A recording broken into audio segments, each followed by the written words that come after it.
अभी जो लेकिन आपने दावा किया उस पर एक बार एक क्रॉस चेक दोबारा से कि आपने कहा 2024 तक भारत का रोड इंफ्रास्ट्रक्चर अमेरिका के समान हो जाएगा। बिल्कुल होगा।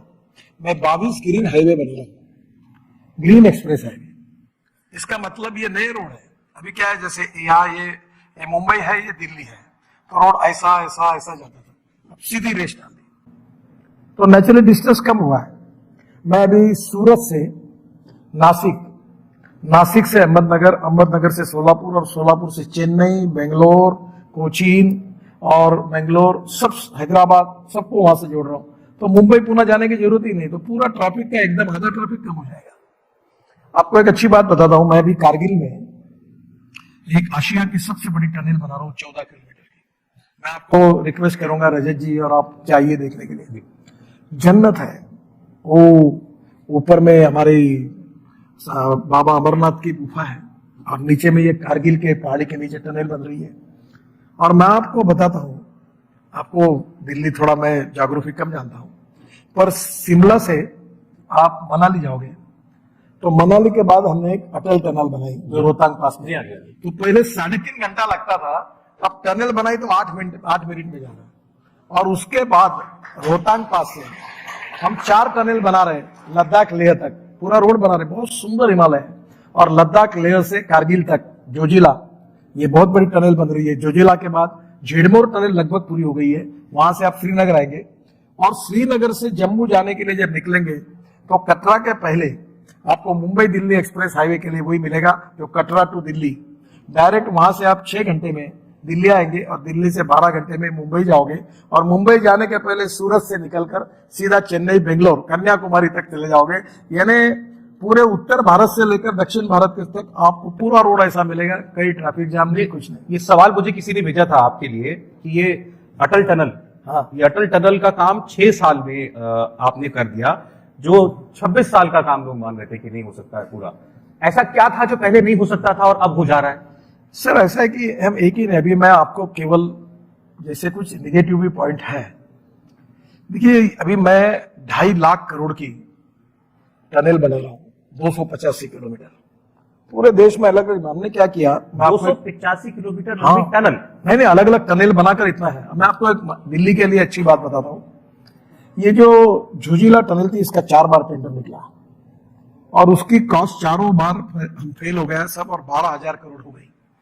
फिर मैंने सोचा कि इसका अध्ययन करो, तो यही ओबेरॉय में एसोसिएशन करके दिल्ली में एक ऑर्गेनाइजेशन है, उनके स्पॉन्सरशिप में हमने 1-2 दिन का वर्कशॉप लिया और पूरे वर्ल्ड के कंसल्टेंट बुलाए और बहुत अध्ययन किया। उसका टेक्निकल और फाइनेंशियल क्वालिफिकेशन मैंने तैयार किया।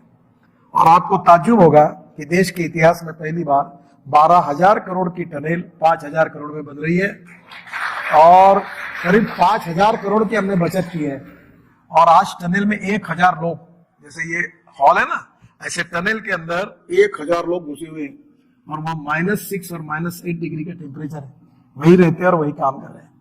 तो देखिए जब इच्छा शक्ति होती है, मैं अक्सर एक बात कभी कहता हूं कि if there is a will there is a way, and if there is no will there is only survey, discussion, seminar, committee, sub committee and the strong political will, ये हमारी सबसे बड़ी ताकत है और इसके कारण न होने वाले काम हो जाते हैं। अभी बड़े बड़े ब्रिज बन रहे हैं गंगा पर, वहां बिहार में गंगा पर और ब्रह्मपुत्र पर मैं कम से कम 25 ब्रिज बना रहा हूं, जबकि भारत स्वाधीन होने के बाद दोनों नदियों पे ब्रिज की तुलना 6-7 ब्रिज थे। अब एक एक ब्रिज बनाना इतना कठिन है। मैं आपको एक और ऐसी मजाक, मैंने बहुत अच्छी घटना बताता हूँ। ये सोनोवाल मुख्यमंत्री थे आसाम के, तो वहां एक माजोली आइलैंड है ब्रह्मपुत्र के अंदर, आप बहुत सुंदर जगह है। तो वहां के वो एमएलए के कैंडिडेट थे, मैं हेलीकॉप्टर से उड़ा और वहां गया, तो जाते जाते मुझे बोल रहे थे कि नितिन जी, अब ब्रह्मपुत्र नदी है नहीं, वो तो समुद्र है, उसको ब्रह्मपुत्र कहा जाता है, तो पुल्लिंग ही है क्योंकि वो समुद्र ही है। तो उन्होंने कहा कि ये ब्रिज बनाओ, तो मैंने बोला ये नहीं हो पाएगा, ये बहुत खर्चा लगेगा ये। तो उन्होंने कहा आप मुझे फिर से चुनकर आना चाहिए, आपको लगता होगा तो आपको ये कहना होगा। बोला ये मुश्किल है, मेरे से मत कहो। वो हेलीकॉप्टर उतरते उतरते इतना आग्रह किया उन्होंने, और मैंने सोचा वो चुनाव जीतने चाहिए, तो मैंने बोल दिया कि मैं ब्रह्मपुत्रा पर ये माजुली आइलैंड पर ब्रिज बनाऊंगा। दिल्ली आया तो हमारे डीजी को बुलाया, तो उन्होंने कहा साहब इसकी कीमत 6,000 करोड़ होगी एक ही ब्रिज की। तो मैं एकदम बैठ गया, मैंने बोला 400-500 करोड़ का ब्रिज। फिर हमने एक नई टेक्नोलॉजी लाई कि डिस्टेंस बिटवीन टू पियर जो है वो 30 मीटर होता है, अभी हम लोग 120 मीटर किया है, और उसमें हम लोग स्टील फाइबर कास्टिंग में डालते हैं। फिर मैंने सोचा कि ये कॉस्ट कैसे, खूब वर्क किया, और आपको ताज्जुब होगा कि 6000 करोड़ का ब्रिज 680 करोड़ में बन रहा है।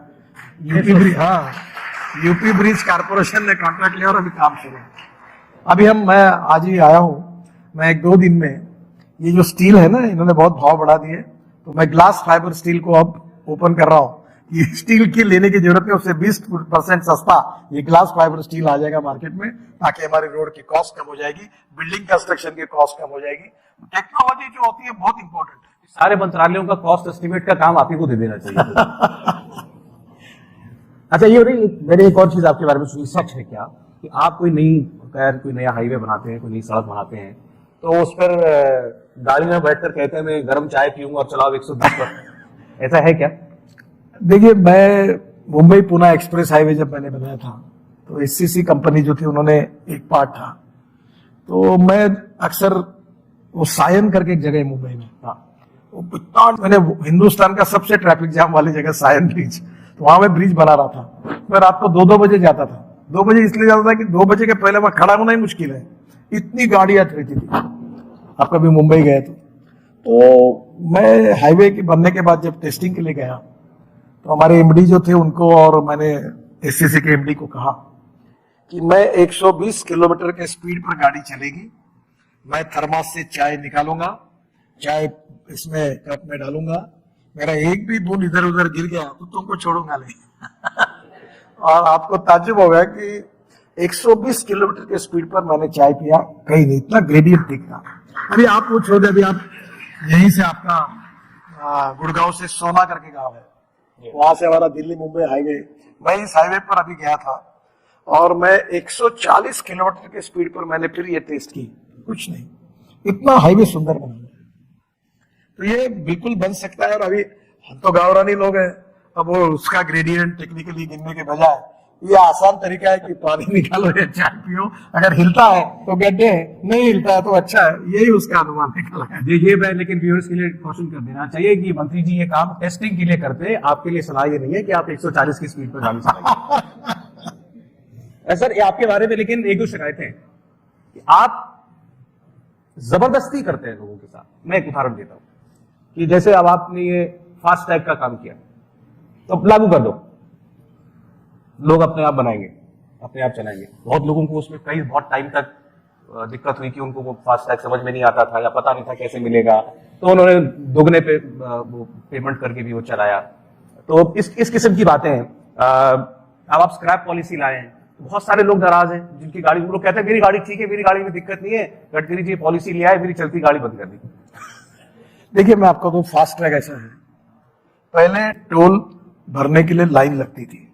ये जो दिल्ली जयपुर रोड है ना, यहाँ के टोल के तो लोग मुझे बहुत गालियां देते थे, तो बहुत प्रॉब्लम था।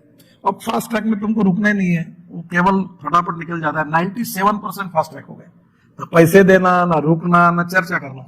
अब मैं इससे भी नई टेक्नोलॉजी ला रहा हूँ, अभी कुछ और बात। हाँ, वो ऐसी ला रहा हूँ कि सैटेलाइट से तुम्हारे गाड़ी के नंबर प्लेट से वो कैमरा, जहां से एंट्री करोगे वहां से निकाल लेगा फोटो, और जहां से बाहर निकलोगे वहां फोटो निकाल लेगा।